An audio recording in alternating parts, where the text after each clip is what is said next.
Naturopathy में treatment किस तरीके से प्लान किए जाएं? सबसे पहले हम जब भी ट्रीटमेंट प्लान करने की बात करते हैं तो हमें ये कंफर्म होना चाहिए कि हम इलाज कर किस बीमारी का रहे हैं।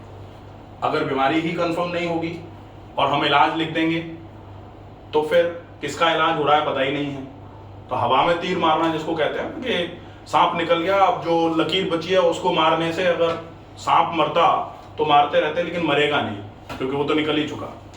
ऐसे ही बोला जाता है कि अगर आप ट्रीटमेंट प्लान करना चाह रहे हो तो आपको ये पता होना चाहिए कि हम किस बीमारी का ट्रीटमेंट प्लान कर रहे हैं। मरीज जब आपके पास आए, वैसे तो नेचुरोपैथी में मरीज नहीं कहा जाता, हम क्या कहते हैं? साधक। स्वास्थ्य साधक। स्वास्थ्य साधक का मतलब जो स्वास्थ्य की साधना करने का प्रयास करता हो और उस साधना के लिए जो आपके पास आता है, ठीक है, उसको हम स्वास्थ्य साधक बोलते हैं। और स्वास्थ्य साधक जो आया है वो कुछ अपनी समस्याएं लेके आता है, तो उसकी वो सारी समस्याएं सबसे पहले बहुत प्रॉपर तरीके से सुनी और समझी जाए। अब मान लो कोई भी व्यक्ति आया तो आयुर्वेद में वैसे तो एक त्रिविध परीक्षा होती है ना। त्रिविध का क्या मतलब होता है? 3 विधि वाली परीक्षा, त्रिविधि परीक्षा, जिसमें 3 विधि होती हैं। अब ये 3 विधि कौन सी हैं? पहला दृश्य, देखना, जो हम देख करके पता करते हैं ना कि हमने देखा। अब पेशेंट जैसे ही एंटर होगा, जो साधक है वो जैसे ही एंटर होगा, हम उसको देख तो सकते ही हैं। हमने देखा उसका वजन ज्यादा है तो हमने पहले नंबर पर लिखा ओबेज या ओबेसिटी। एक जो उनको बोलने की भी जरूरत नहीं है, हम देख ही सकते हैं। दूसरा जो होता है वो होता है प्रश्न। प्रश्न का मतलब क्या होता है? हम उनसे पूछ सकते हैं कि भाई आपकी क्या क्या प्रॉब्लम्स हैं, ठीक है। तो एक तो होता है दृश्य, दूसरा होता है प्रश्न, और तीसरा क्या होता है? स्पर्श। स्पर्श जिसको हम क्या बोलते हैं? जनरली जो 4 टेक्निक्स हैं उनमें एक आता है ना पाल्पेशन मेथड। तो वो हम पाल्पेट करके ये पता कर सकें कि क्या क्या प्रॉब्लम्स हैं। ये 3 विधि हैं। वैसे तो अष्टविधि भी होती है, 10 विधि परीक्षा भी होती है आयुर्वेद में, तो अलग अलग चीजें हैं। अब अगर हम मान लो पेशेंट से हमने सबसे पहले देखा, देख करके हमको पता लगा कि वजन ज्यादा है, तो हमने पहले नंबर पर वजन ज्यादा लिख लिया। अब वो चल के आए थे तो वो ऐसे ऐसे करके लंगड़ा के चल रहे थे थोड़ा। इसका मतलब आइदर उनके हिप जॉइंट में प्रॉब्लम है, या फिर उनके नी जॉइंट में प्रॉब्लम है, या हो सकता है एड़ी में दर्द हो उनके, या हो सकता है भाई अब पेशेंट अपने पास आया है तो टूटी चप्पल लेके तो आता नहीं। जनरली लोग कहते हैं ना कि टूटी चप्पल में भी लोग लंगड़ाते हैं, तो यहाँ टूटी चप्पल पहन के तो कौन आ रहा है? उसको कोई ना कोई प्रॉब्लम होगी, इसी वजह से लंगड़ा के चल रहा है। तो हम एक ये आइडिया लगा सकते हैं कि दर्द तो है लेकिन कहाँ है, ये पूछने से पता लगेगा, ठीक है। तो हमने नोट कर लिया, एक पेन तो है, अभी हमने पूछा नहीं उनको, एक तो वजन नोट कर लिया, एक पेन नोट कर लिया। अब अगर मान लो वो हमारे पास आए और आने के बाद वो रिपीट कर रहे हैं बार बार कि भाई हाँ आप क्या बोल रहे थे, मैंने सुन नहीं पाया, मैं समझ नहीं पाया, इसका मतलब कहीं ना कहीं उनको हियरिंग लॉस की भी प्रॉब्लम होगी। तो वो कुछ चीजें जो है ना वो हम यहां से निकाल सकते हैं। अब दूसरा नंबर आता है ये प्रश्न। प्रश्न में हम सबसे पहले नंबर का प्रश्न क्या पूछते हैं? जैसे जनरली अपने पास तो फाइलें बन के आती हैं, तो अपने को नाम क्या है, कहां से आए हो, वो सब पूछने की जरूरत तो है नहीं, वो तो सब तो फाइल पे लिख के ही आ रहा है, ठीक है। लेकिन फिर भी पेशेंट को कंफर्टेबल फील कराना है। अगर पेशेंट को कंफर्टेबल फील कराना है, कोई नया पेशेंट आया है जो अभी तक अपने से नहीं मिला, और अगर मान लो हम उससे डायरेक्ट ही उसकी बीमारियों के बारे में पूछने की कोशिश करेंगे ना, तो हो सकता है वो कहीं ना कहीं कुछ चीजें हाइड कर जाए। तो पेशेंट को कंफर्टेबल फील कराने के हिसाब से थोड़ा पहले हल्का सा फैमिलियर अगर बना लिया जाए उनको, तो ज्यादा कंफर्टेबल रहता है।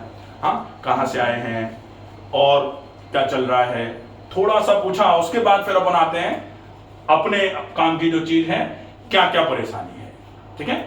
अब परेशानियों में अपन ने पूछा क्या क्या परेशानी है, तो वो परेशानियों की एक लिस्ट लेके आए हैं, या फिर लेके लाए हैं, या फाइलें लेके आए हैं, या याद करके लेके आए हैं। अपन दूसरे नंबर पर प्रश्न कर सकते हैं कि सबसे ज्यादा क्या समस्या लग रही है अभी। जैसे 10 परेशानियां लेके आया कोई, 10 में से सबसे ज्यादा क्या लग रहा है, तो सबसे ज्यादा वाला अपन सबसे पहले नंबर पर नोट करेंगे। ये अपन ने नोट किया है इसके बाद, ठीक है। अब सबसे पहले नंबर पर मान लो उन्होंने बताया कि बाकी तो बीमारियां तो बहुत सारी हैं, लेकिन बहुत दिनों से घुटनों में बहुत दर्द हो रहा है, या हम जमीन पर बैठ जाते हैं तो उठने में बड़ी समस्या आ रही है, हम उठ ही नहीं पा रहे हैं।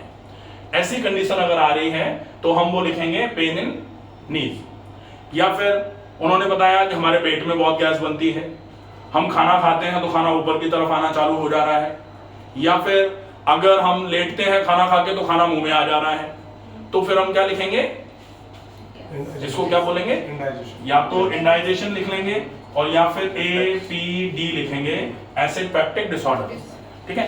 अब हम ये तो केवल हमने अभी प्रेजेंट कंप्लेंट्स लिखी हैं उनकी, जो केस हिस्ट्री टेकिंग में होता है ना कि मरीज को परेशानियां क्या क्या हैं, वो हमने लिख ली।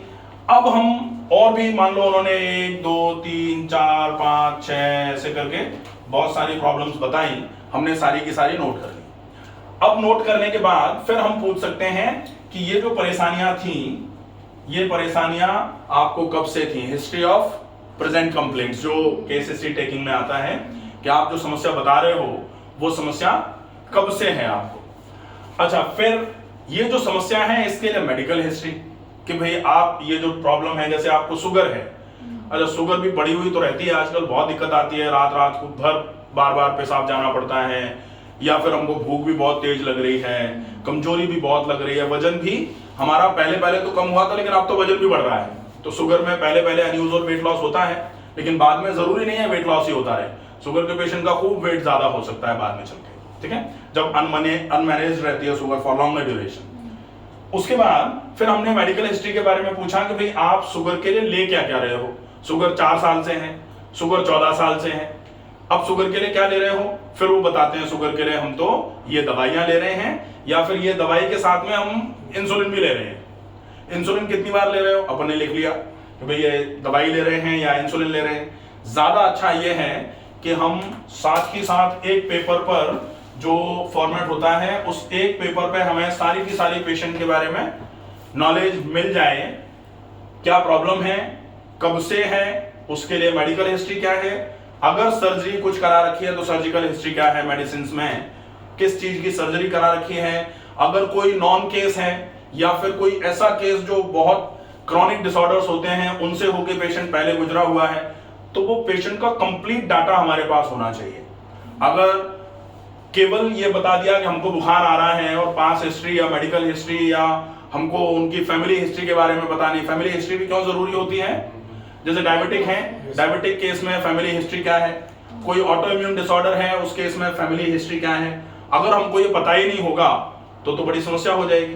तो फैमिली हिस्ट्री के बारे में भी हमारी पूरी जानकारी होनी चाहिए कि भाई पेशेंट जो हमारे पास आए हैं इनकी फैमिली में इनके दादाजी को तो डायबिटीज थी, इनके पिताजी को नहीं थी, लेकिन इनके चाचा जी को डायबिटीज थी, तो दादाजी को थी, चाचा जी को थी, तो बड़े ही प्रोन केसेस बन जाते हैं कि डायबिटिक हो सकते हैं ये, और हैं ही, तो फिर हो सकता है उस डायबिटीज को अपने को किसी दूसरे तरीके से मैनेज करना पड़े, ठीक है। तो ये किस में आएगा, कहीं ना कहीं जेनेटिक्स में आ जाएगा ये कि इनका हेरिडिटरी है डायबिटीज। आजकल बहुत सारी बीमारियों को हेरिडिटरी भी कंसीडर कर रहे हैं, ठीक है। तो इससे तो हमने पता लगा लिया कि ये बीमारियां हैं पेशेंट को, ये समस्याएं हैं। अब ये जो समस्याएं हैं, इन समस्याओं के बारे में तो जानकारी मिल गई, ये बीमारियां हैं। अब इन बीमारियों का इलाज कैसे हो, इलाज के लिए बहुत सारे वेज हैं ट्रीटमेंट करने के, उनमें से एक है नेचुरोपैथी, प्राकृतिक चिकित्सा, ठीक है। तो हम चूंकि प्राकृतिक चिकित्सा से ही बीमारी का इलाज करने के लिए प्लान कर रहे हैं, और प्राकृतिक चिकित्सा में अगर हम बीमारी का इलाज करने का प्लान कर रहे हैं तो कैसे करेंगे। अब बीमारी के बारे में हमने लिखा, मान लेते हैं एक तो ओबेसिटी की प्रॉब्लम है पेशेंट को, ओबेसिटी के साथ में घुटनों में दर्द है, घुटनों में दर्द के साथ में मान लेते हैं डायबिटिक टाइप 2 है, ये इंसुलिन नहीं ले रहे हैं अभी, ठीक है। इसके अलावा और कुछ मान लो, कुछ भाई कोई भी पेशेंट आया है, ये 3 बीमारियां तो हैं, जरूरी नहीं है आपके पास जो पेशेंट आएगा उसको एक ही बीमारी हो कि हमारे तो केवल पेट में ही दर्द है, जरूरी नहीं है। पेट में दर्द है उसके साथ में हो सकता है उसको थायराइड भी हो, पेट में दर्द थायराइड के साथ में हो सकता है उसके एड़ियों में दर्द हो रहा हो या फिर गर्दन में दर्द आ रहा हो, तो माना कि ये प्रॉब्लम्स हैं, इनमें एक दर्द और जोड़ लेते हैं, गर्दन में दर्द है, ठीक है। एक समस्या जो कहीं भी अछूती नहीं रह रही है वो है पेट की समस्या। तो पेट में ऐसा माना जाए कि भाई एक सिंपल केस ऑफ इंडाइजेशन भी है ये। खाना खाते हैं, खाना खाने के बाद पेट फूल जाता है, पेट भारी भारी हो जाता है, पेट भारी हो जाता है, उसके बाद हमको आलस भी आ रहा है, तो ये प्रॉब्लम्स हैं। अब इनका ट्रीटमेंट प्लान करना है। इनकी ट्रीटमेंट प्लानिंग किस तरीके से होगी